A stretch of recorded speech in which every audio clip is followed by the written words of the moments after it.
I've learned that there is no one prescription, and that you do have to address every situation as a unique, a unique challenge.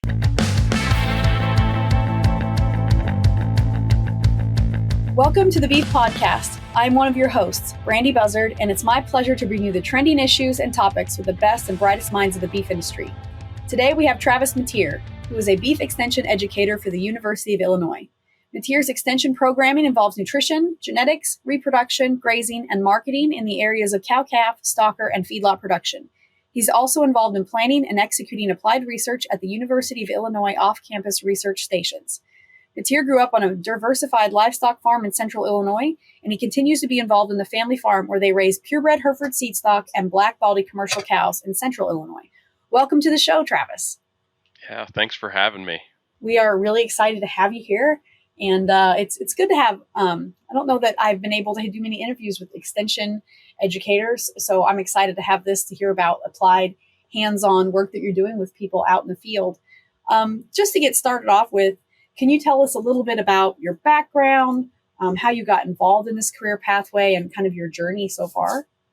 Yes, absolutely. So I will say, first off, I was blessed to grow up on a farm. I had two hardworking parents. My dad was a high school ag teacher. My mom was a RN or a nurse, and they both grew up on a farm. So our families had kind of a farming legacy, and we definitely grew up. My brothers and my sister and I were active in 4-H and FFA. Both of my mom and my dad's family, like I mentioned, were into farming and agriculture. My mom's dad was a veterinarian, and his sons row crop farmed. And then my dad's dad, or my grandpa on my dad's side, was actually more of a mechanical mind, and he had an ag manufacturing shop and made corn reels and did amendments to planters. And so I really had a diverse upbringing in agriculture. And so growing up, animals were on our farm, and my dad was definitely one of those people that gave us, as our 4-H and FFA projects, he gave us that responsibility, and he expected us to take ownership and make decisions. And so that was the part of the farm that I really got intrigued with at a young age, because it was kind of mine, and it was something that I had to own up to and take care of. And so definitely the livestock side intrigued me from a young age. And then experiences with my grandpa, who was a veterinarian, and spending a lot of time with him, and that kind of reinforced my passion, I think, for animal agriculture. And as I got older, I just maybe drew a little more interest in the beef cattle side. It was just maybe kind of where I found myself gravitating towards, and I thought, you know, our family raised some purebred Hereford cattle, and we showed, and then we also have commercial cows. And so as I got older, I'm the oldest child. I was the one that was making more of the decisions with the cow herd, and was maybe deemed that responsibility. And so that's kind of where I landed. I was active in 4-H and FFA and livestock judging, and so did that. I went to Lakeland College, and was successful there, and kind of got recruited by Dr. Doug Parrott to come to the University of Illinois. And I always had my sights set on graduate school. I mentioned spending time with my grandpa, who's a veterinarian, and not to say that I didn't enjoy that time, but I probably learned through those experiences that wasn't exactly what I wanted to do, fix everyone's problems per se, but I would rather be on the side of preventing those problems. And so going through school and getting my bachelor's degree and master's degree in ruminant nutrition, my plan all along was to really go into the feed industry and serve as a beef technical consultant. As I graduated with my master's degree, Dr. Parrott came to me again and said, "Hey, Travis, I think we have an opportunity for you in extension."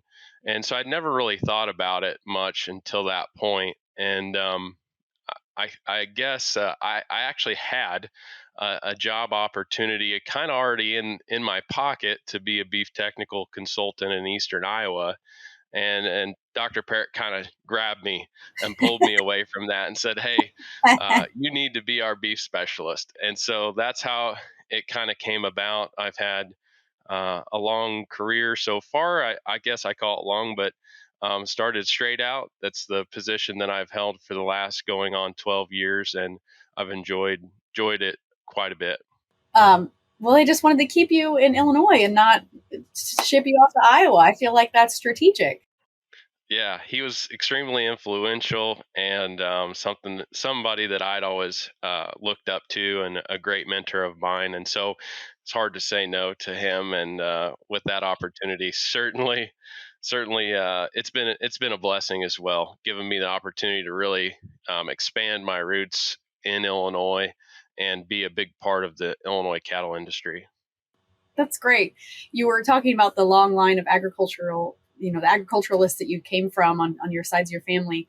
And I was going to ask, like, if your grandfather was a vet, what made you not decide to be a vet? Because it seems like veterinarian is almost like a generational thing. Almost, it seems like I mean, like my mother-in-law is a veterinarian, and my husband wanted to be a vet, but decided to go a different career path. But another one of his siblings is going to be a veterinarian, and it seems like that kind of follows the line. I don't know. I have a very small sample size for that, but you found your passion, and you seem to be doing. They're pretty great. They're in Illinois. You're on what? You're 12 or something like that in this Coming role. up on my 12th year, but I do have to say that my sister, so she's the youngest of my grandpa's grandchildren, and she is a veterinarian. She practices in Missouri right now. She's in mixed animal practice. So Generational. yeah, it is, and she's the one that carries on his legacy that way, and certainly I think he instilled passion in animals with a lot of his grandchildren. So he had 13 grandchildren. There's a lot of us that are in livestock business. I kind of didn't mention my siblings, but I'm the oldest, and then I also have a brother that's a technical consultant in livestock nutrition. Another brother that deals with feed ingredients and now made a career shift to farm credit. And then my sister is a veterinarian. So absolutely, that's a big part of our family. And I guess if you get us all around the dinner table, inevitably we're going to be talking about beef cattle or cows or livestock nutrition or animal health. Those topics do come up. That sounds like every Frobos family function I've ever been to, pretty much. We talk about cows and agriculture a lot. Yep. You mentioned that 4-H and FFA were important to you, and you grew up doing those. And I think that is such a common thread in so many leaders in the ag industry, that they just got their roots there and learned about kind of like what career path they wanted to do. I mean, we're just coming off of FFA week at the time of this recording. I mean, can you speak about like what those programs meant to you and maybe how they helped drive you to where you're at today? Yeah, absolutely. So my dad was a high school ag teacher and the FFA advisor. So I was in FFA for about 16 years, I think. But I participated at a pretty high level. Of course, my dad was pushing us and gave us all the opportunity to succeed in FFA, and it was just I think natural for us and something that I'd grown up around. And yeah, it was an extremely successful venture for me, but it was one of those deals where we did. I grew up without social media, so FFA was our networking opportunity, right? Like we went Yeah, to you career have development events and we got to know everybody in our section, and you went to fairs, and so FFA was really our Facebook. To be honest with you, we knew people all around the state that were in FFA, and we developed a lot of relationships. I know when I say we, I mean my friends and family and my brothers and sisters. We just developed a lot of relationships through FFA and 4-H and those programs, and those are still, you know, networking and relationships that continue to maintain today. So that's a big part of getting started in agriculture. I think is not only what you know, but who you know and those relationships that you have. And no doubt for me, FFA was that first opportunity to really branch out and network with people and like minds and really people that were competitive and driven and wanted to be involved in agriculture. So I see that as the biggest benefit was just getting to meet so many people at that high school age. I agree wholeheartedly. You couldn't creep on somebody after you met him at a contest. You had to wait till the next one you went to see them or something like that. I totally agree. I love that. I wrote that quote down. FFA was our Facebook. If you see that on Twitter later, I'm going to give you credit for it, but we're going to see it on Twitter later. Um, so you come from this long line of agriculturalists, veterinarians, ag teachers. You didn't mention any pharmacists in your family, but you do have talked about in the past about prescription farming. And so I'm really interested in this phrase. I find that very fascinating. And I am just on the edge of my seat for you to tell me what this means. And is this like precision agriculture, or is this something that's very different? Yeah, and so when I say prescription agriculture here in Illinois, we're dominant corn and soybean production and row crop farming, and there's no doubt that in my mind the trend is shifting away from prescription farming, even in the row crop side. But for the longest time, you were supposed to plant corn at this population and feed it this many pounds of nitrogen, and you're going to have an expected yield of this, and you harvest it at this percent moisture, and you market it this time of year. And so there's just a lot of things, especially, and I would say that some of that came from extension, and some of that came from the university. We put out crop budgets, we put out suggested nitrogen rates or nutrient removals, and it just got to be a really strong practice of folks to have that mentality of, here, I can look this up and this is how I do it. And I think as private industry came about, they kind of got to doing the same thing. As I was joining Extension, I think maybe one thing that was good and bad is I didn't have a lot of onboarding training. They kind of restructured our extension here in Illinois. And then as an afterthought, they said, well, we still need someone that can address our commercial beef cattle production. And again, that's kind of where Dr. Parrott came in and grabbed me and said, hey, we've got this position. But they stuck me at a research farm, and I wasn't involved in a county office or really an extension structure per se. And so it was just up to me to provide resources and build a network and be a consultant for cattle producers across the state, really kind of just day one. So I had to train myself. And I think that actually, I'll give some credit to that I had to learn real quick how to address pretty powerful questions from cattle producers that had a lot of dollars and cents and impact behind them in a quick phone call. And it forced me to really learn to listen and ask questions. And I wanted, I was eager. I wanted to be successful. I was really driven. And I knew if I wanted to develop relationships with cattle producers across the state, being a cattle producer myself, that I needed to give them the right answer. And and sometimes I didn't know the answer and I would have to figure it out. But I had to listen to what their goals were, what the problems were. And if I just Google search something and spit it right back out to them, that wasn't going to do me any good. And so it really, I think, benefited me at the beginning to not give them a prescription. And it was a situation where, hey, tell me more about what's going on. Let's talk through this situation and let's really help each other diagnose the problem. And the thing that I've learned in extension is I have definitely learned more from talking to producers than they've really probably learned from talking to me. And so I just love the fact that you can get that back and forth and help be a third party and diagnose some of those issues, provide a different perspective, and help them solve some really, pivotal problems or challenges or overcome hurdles in their operations to allow them to continue to have a chance to be profitable. And I guess what I would get back to then is that I've learned that there is no one prescription and that you do have to address every situation as a unique, a unique challenge and provide a new solution. And so many times as an extension specialist, you get a phone call and someone just wants a quick answer. But when you start to ask them questions, you show that you care, you show that you can engage in conversation and communicate with them, then they're all of a sudden really open-minded to, oh, maybe we can address this question and custom fit it to my farm. And I think that's what yields the best results, or at least I have found to yield the best results for my clientele.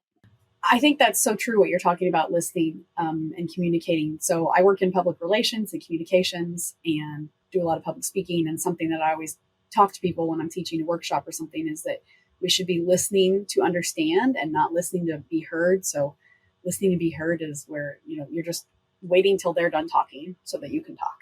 Whereas the example that you just gave, a fabulous example of, was listening to understand, asking questions, trying to learn more about. And I think that that is applicable in pretty much every career that there is. Like, I don't think that a relationship is challenged or um, harmed by listening and communicating better. Yeah, and I mean, I can't I don't know if I necessarily need to expand a lot more, but I would say the other thing that really jump started my extension career was the drought of 2012. So I joined extension in 2011, and 2012 brought some really tough management challenges to our cattle production in Illinois just based on drought. And that really drove producers to seek out information. And as a person who was serving as a consultant, someone who provides resources, that brought them to me, and it helped me develop those relationships. And so instead of me having to go farm to farm, we were experiencing a situation where folks were coming and seeking information. And so I do credit that time and that challenge as an opportunity that I was able to capitalize on as someone who was a reliable source for information and could help them navigate some really challenging issues. And so a tough time, especially as a cattle owner and our family dealing with the same conditions and challenges with drought in 2012, but still, I think making the most of that situation to develop a network here in Illinois of cattle producers and be that reliable source of information to them. It was definitely a benefit to my career. That's quite the baptism by fire. Yeah, Welcome to your job. Here's a massive drought. Help hundreds of different beef producers who all raise cattle in a different way. Help them be successful. Um, and that kind of touches on, like, the next thing I want to talk about is, you're talking about there's no prescription for raising beef cattle, which I totally agree with. There's hundreds of different ways to raise cattle, and my advice is, if like something isn't working exactly right, maybe like try a different way. Um, but knowing that and having that kind of benchmark, one of your specialties in extension is small pasture Midwest production. Like, what kind of specifics go hand in hand in that? Like, how is that going to differ from larger scale grazing and production like what we have here in the Flint Hills? yeah, absolutely. So I think, again, getting back to there's no prescription, and then having to kind of listen. So the first thing when I consult with producers in Illinois, if they're having challenges or we're talking about how to best utilize those small acreage pastures, it really has to come back to what their goals are. Are they solely seeking profitability? Dollars and cents. This financially has to balance, and I need to derive an income off of this. That then we enter a different decision tree and thought process than potentially, hey, this is a legacy piece of land. It's a lifestyle for me. I want to raise my kids in a rural environment and a farm, and cattle need to be a part of that. That's kind of the totally opposite end of the spectrum, right? And then there's a lot of folks that fall into, seed stock cattle, show cattle, or premium niche markets like freezer beef. So maybe they're willing to accommodate a little more cost because of that premium market opportunity that they have. And then we definitely got a growing segment of folks that are interested in regenerating land. And so, how do we utilize these small pastures, um, but with a focus on making them better pastures and better soil quality? And so, those things can live together in some fashion, but they are drastically different goals. And I think as I help producers navigate how to use small pastures, we have to start with what those goals are really before we can kind of pinpoint what management, what kind of cost structure goes into that stuff. So, and I think the probably the common piece that I like to talk about is the opportunity for rotational grazing and helping manage those plants in a better way. And I think that's pretty um, that's pretty, it goes over all sectors there. It's something that we can really blanket recommend in certain situations, but the intensity may be different. You may need, if your goals are maybe to regenerate land, maybe your frequency of moves needs to be more or less, or based on the forage and not necessarily based on your schedule of your off-farm job.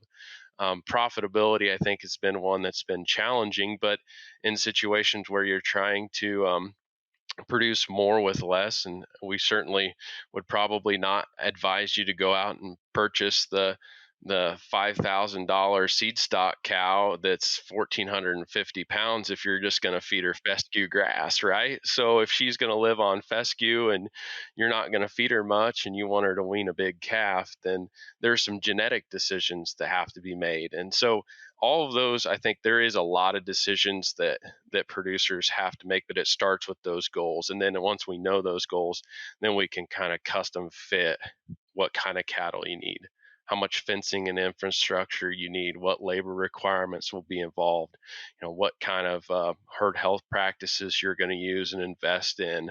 And the list can go on, but those are definitely conversations, I think, that in Midwestern cattle production, and especially as small pastures, it's sometimes challenging to maybe see an article in Drovers or watch a YouTube video or see a podcast and say, I'm going to do it exactly that way, because you may have 10 acres here or 40 acres over there. And I kind of joke that the Central Illinois cattle disease is chasing cows and hauling cows and checking cows at different pastures. But we do have land that's only suitable for cattle. It's not all flat and black tillable soil, but it just doesn't come in a big volume of acres. It's kind of like you were reading my mind because you brought up rotational grazing, and I wanted to ask you about that. Is there is there a lot of rotational grazing happening in your area in the Midwest? Because you just mentioned there's a lot of flatter, really good soil and land for raising crops. So, I mean, I'm just curious: is there a lot of rotational grazing there? Is it pretty intensive, or like what's the grass type there? Because I mean, obviously, I live in Kansas, you live in Illinois. There's massive differences between these two places. Absolutely. So I would say the predominant forage species in most Illinois pastures is fescue. If you get to the northern part of the state, that changes a little bit. But I was actually on a farm visit last summer on right around the I-80 corridor, and we were going through pastures, and this producer had a nice mixed forage base in his pasture. He said, "What's that?" I said, "That's fescue." He said, "We've never had fescue up here." But unfortunately, yes, fescue is a base forage. And I guess I should pause and say, well, not unfortunately, because there is I was definitely some gonna say, fall don't say grazing. unfortunately, because that's what's all of my house. Yeah. And it's definitely proliferated. And there's the folks that manage fescue and use stockpile grazing and really know how to handle fescue.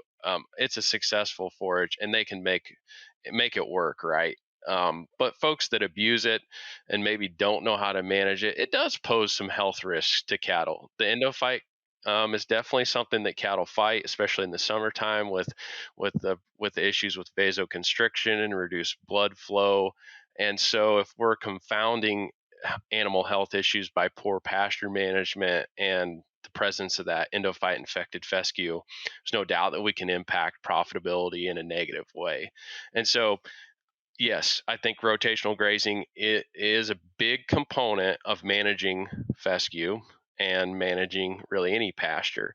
And so for producers in central Illinois, it it is something that I think that they're definitely deploying and investigating. Not all pastures are that prototypical paddock setup with water available to everything, but I'll testify even in my own case where we have some rental pastures on our farm.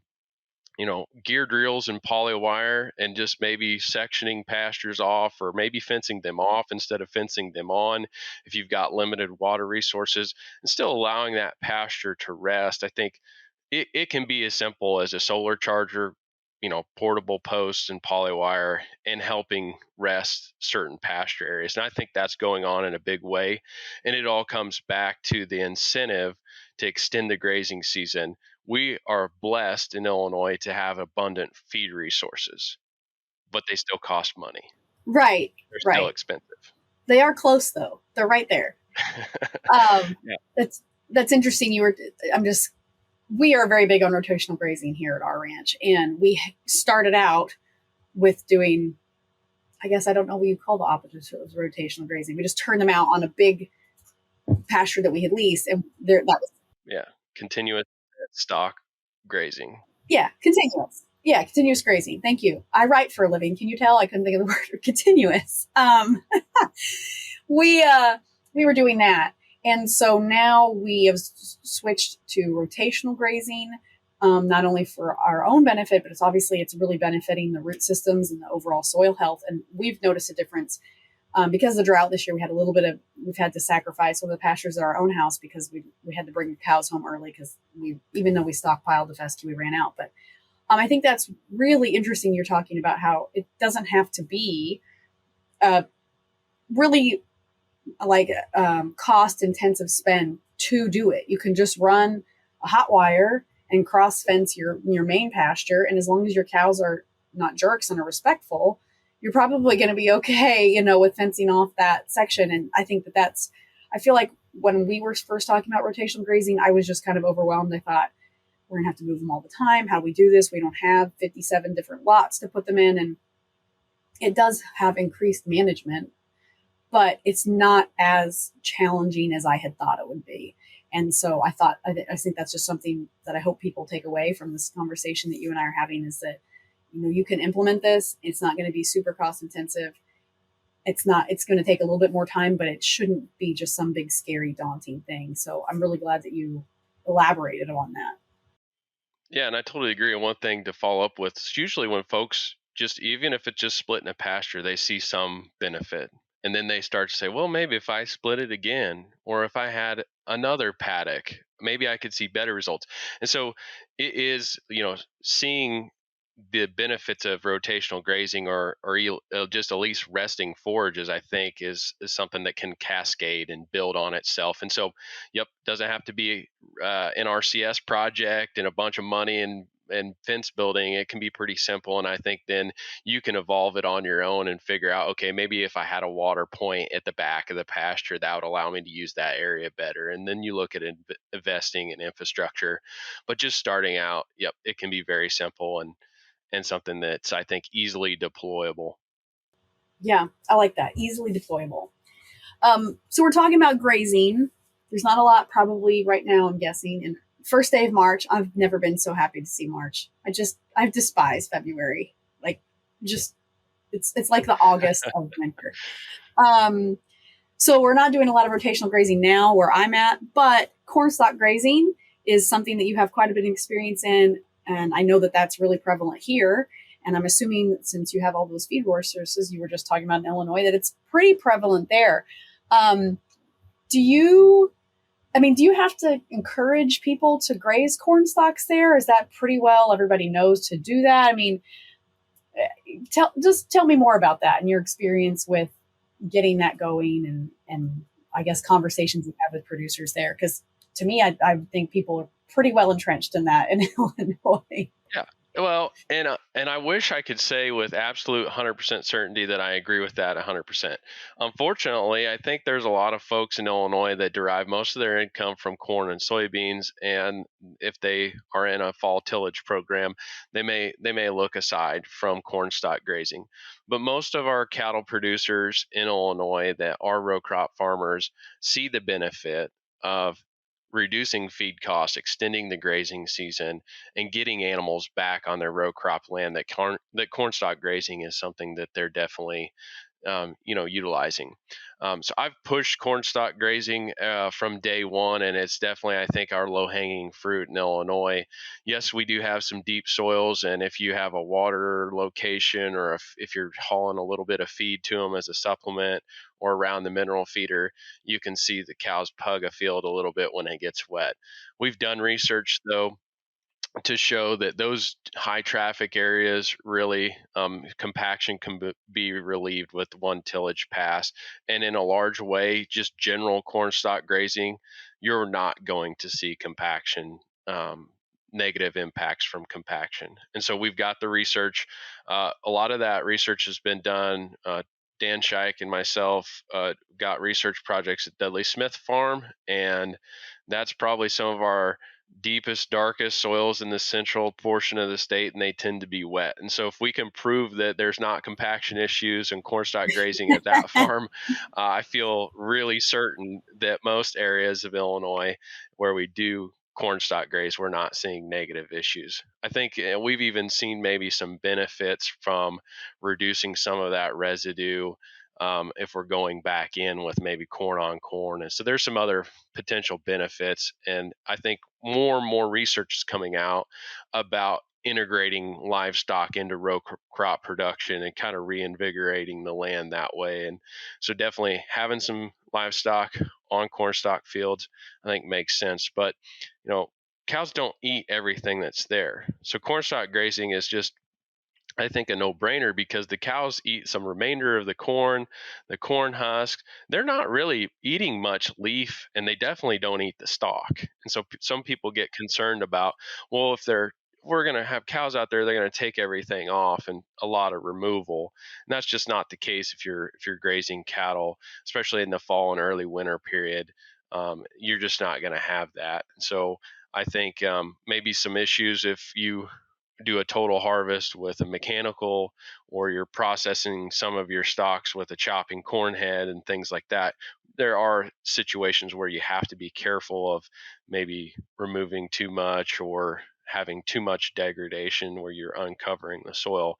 But in a large way, in Illinois, cornstalk grazing is a great, great opportunity. I mean, I completely agree. Even here I think it's a great opportunity in Southeast Kansas as well. Are there any other types of, I mean, I know that you can graze other residues. Is any of that happening in Illinois or in the Midwest areas that you know of? Is it pretty isolated to corn? I mean, I think that's like the most popular one, but I am not an expert on that. So, Yeah, so I mean, we're just so dominant by corn and soybean production, and there's not a ton of feed value in soybean stubble or residue. Doesn't mean that you can't stage a cow out there and she can't eat some waterways off and things like that for a little while. But in a large way, corn stalks is a much more valuable grazing resource.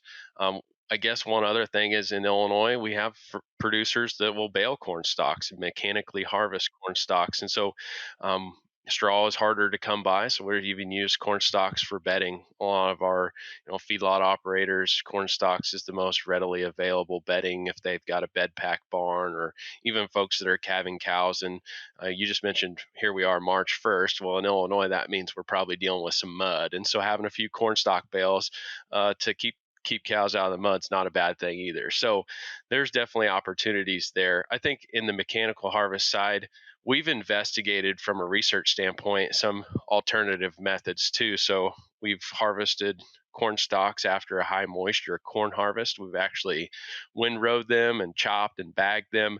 And that was a neat project that we did at the Ore Center because it actually, we were able to get those corn stalks to ensile in a plastic silo bag, like you would packing in corn silage, but they're still corn stalks.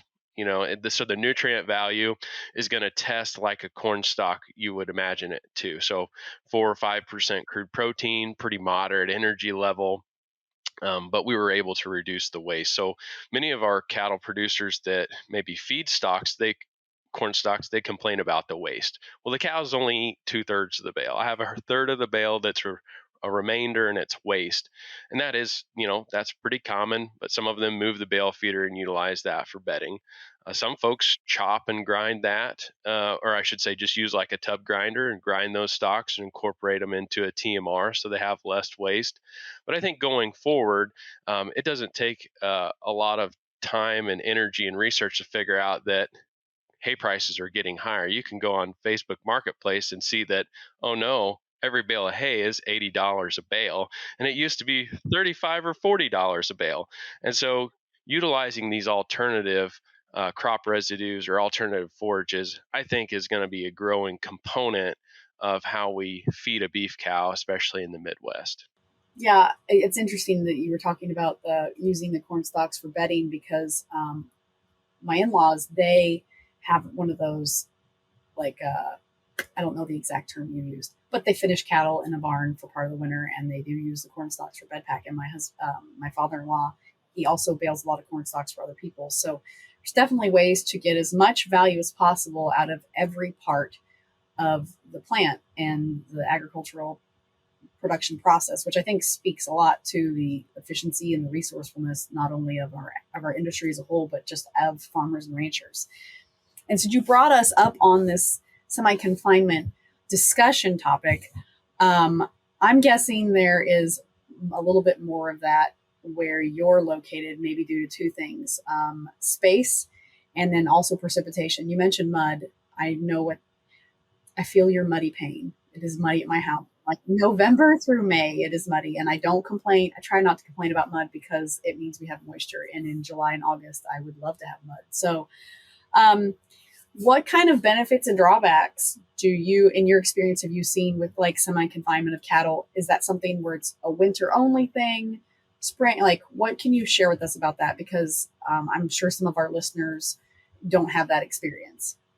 Yeah, absolutely. So to set the stage, and you did it well, is here in the Midwest, we do have really high land prices. We've had encroachment from row crop, soybean, corn production into our hay and pasture areas. And so it's a challenge at times to expand a beef cow herd or maintain cow numbers without looking at some alternative ways of doing that. So I would say in the Midwest, and even you get up into the northern plains, housing cows in a dry lot or a barnyard is not uncommon. That's not, that's a traditional practice, especially in times of forage dormancy. I think what we're seeing though is producers start to evolve and try to innovate with using structures, some different roof designs and building designs to house cows for longer periods of time. And so whether we're using, like I say, a structure or a dry lot, we're just extending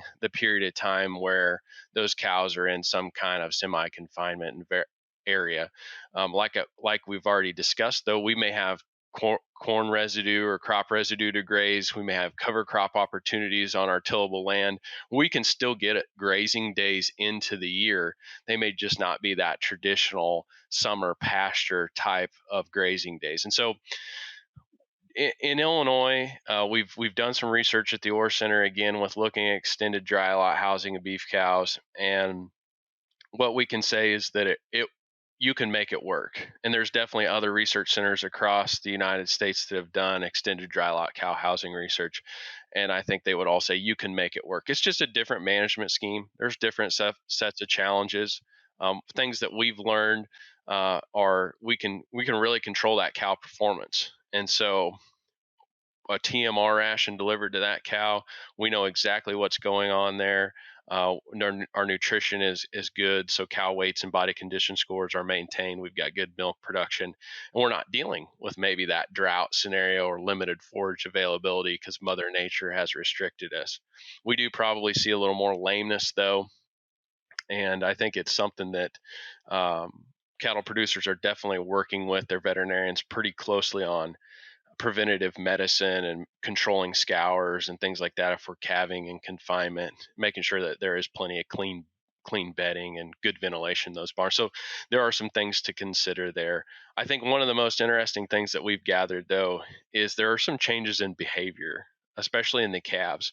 We originally thought, hey, let's keep these calves with the cows in confinement. Let's fence line wean them, and they're going to wean easy because they're already there. That's their life. They've been in this system, and we did, and that hypothesis for the most part came true. But then we transported those calves to a new location, to our feedlot facilities on campus instead of that or beef research cow calf farm, and then we saw some behavioral stress there when we moved them.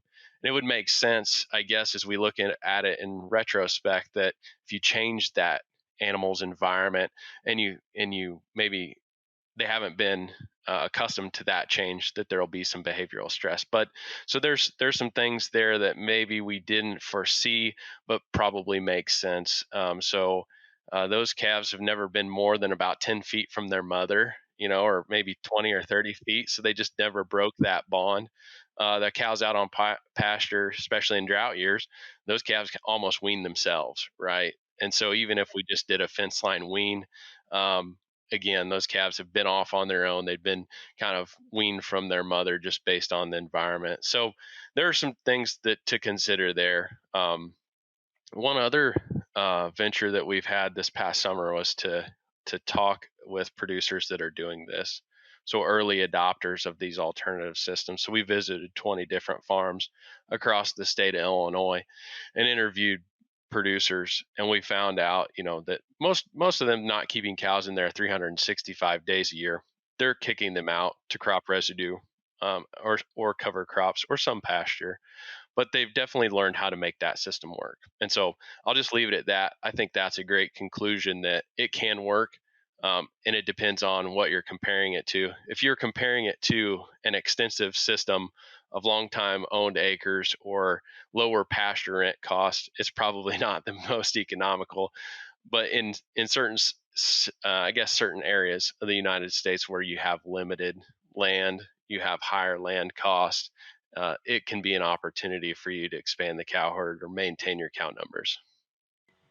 It's just another one of those hundreds of different ways to do it. Yeah.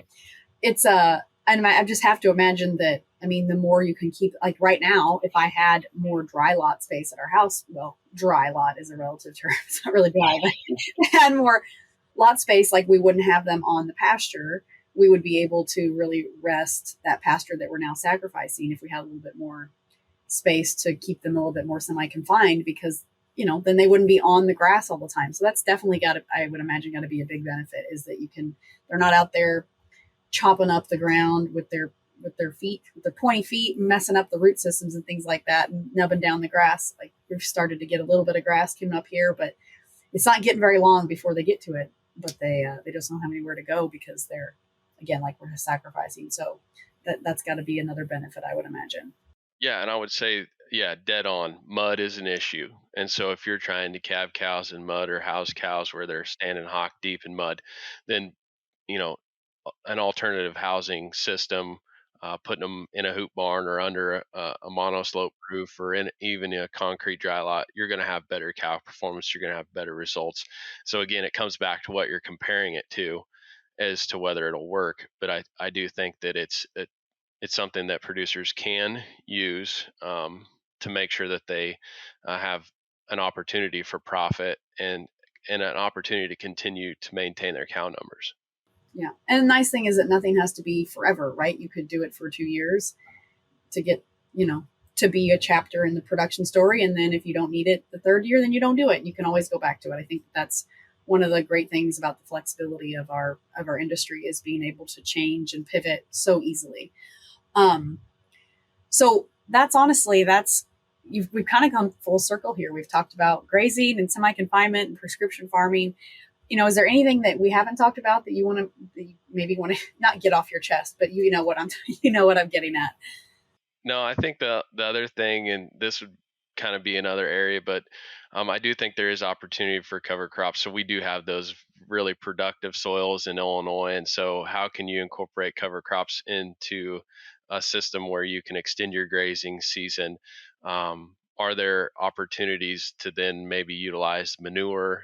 We've definitely seen some of these folks that or maybe even have a building that they house cows in for part of the year. They're big into cover crops. It gives them an opportunity to make a lot of forage, gives them an opportunity to utilize the manure that they produce, and unfortunately, I think we've got growing, at least in our state, we've got growing restrictions from EPA and regulation standpoint that are making it challenging. So making sure that producers are utilizing their nutrients, applying them at the right time, and controlling nutrients, I think is important as well. And cover crops are definitely going to come in to play there. So I think there's a big opportunity as we see hay acres decline, hay price rise, for our diversified farmers that have row crop acres and cattle or livestock to utilize cover crops in a big way. Yeah, definitely. Really good point there. That, I mean, we can just make different things work in different manners to get through the next growing cycle, next production cycle. So these last questions, these are, I don't call them rapid fire because they don't come out really fast, but these are the standard questions we ask every guest. our exit questions. So the first one is, what is your favorite beef-related book or resource?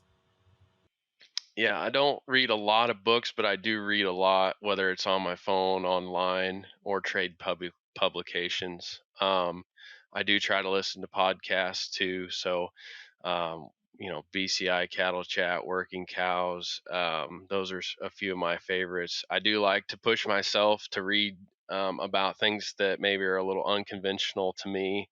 I've kind of got into reading more about um, bondsma, evaluation of cattle phenotypically. I think that's kind of a neat area to discover. And then I do like to read the Stockman Grass Farmer. It's a paper that I subscribe to that kind of gives me a little different perspective and kind of expand my knowledge base there. That's good. We like hearing people people listen to podcasts, and BCI Cattle Chat is definitely another good one. Okay, so what is a book or resource not related to the beef industry that you are currently reading or consuming? Yeah, so again, don't read a lot of books per se. And I guess I would say to answer this question, I have to prove to my fiance that sometimes I am a normal person and that I don't just talk about beef cows.